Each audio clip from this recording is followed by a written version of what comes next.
Part 3లో విక్రమార్కుడు ముని వెంట అడిగి వెళ్ళాడు కదా, అక్కడ ఏమి చూశాడో ఇలా చెప్తున్నాడు. ఒక పక్క తామర తూడులతో నిండిన సరస్సు, మరో పక్క తినదగిన ఫలముల వృక్షాలు.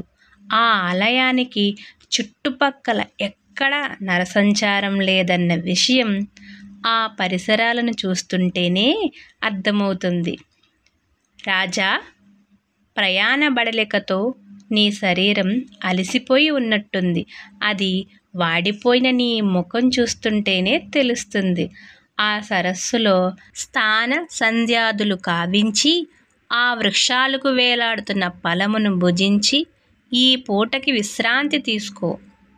సూర్యాస్త సమయానికి నిన్ను మేల్కొల్పుతాను అంటూ విక్రమార్కుడు నోరు తెరిచి బదులివ్వకుండానే ఆ ముని గర్భగుడిలోకి వెళ్ళి తలుపు మూసుకున్నాడు.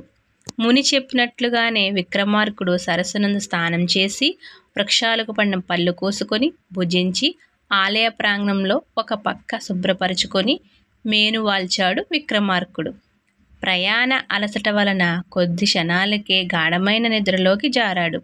ముని మేలుకొలుపుతో విక్రమార్కుడు తిరిగి నిద్ర లేచేసరికి సూర్యభగవానుడు పడమటి కనుమలలోకి ఒదిగిపోతున్నాడు. విక్రమార్క, వెళ్ళి సాయంత్రం స్నానమాచరించి రా అంటూ గంభీరంగా పలికాడు ఆ ముని. ఆయన చెప్పినట్లుగానే స్నానమాచరించి వచ్చాడు విక్రమార్కుడు. విక్రమార్క, ఇక్కడ నుండి ఈశాన్య దిక్కుగా 3 కోసుల దూరం ప్రయాణించాక అచ్చట 4 దిక్కుల నుండి వచ్చే దారులు కలుస్తాయి. మిగతా కథని నెక్స్ట్ వీడియోలో చెప్పుకుందాం.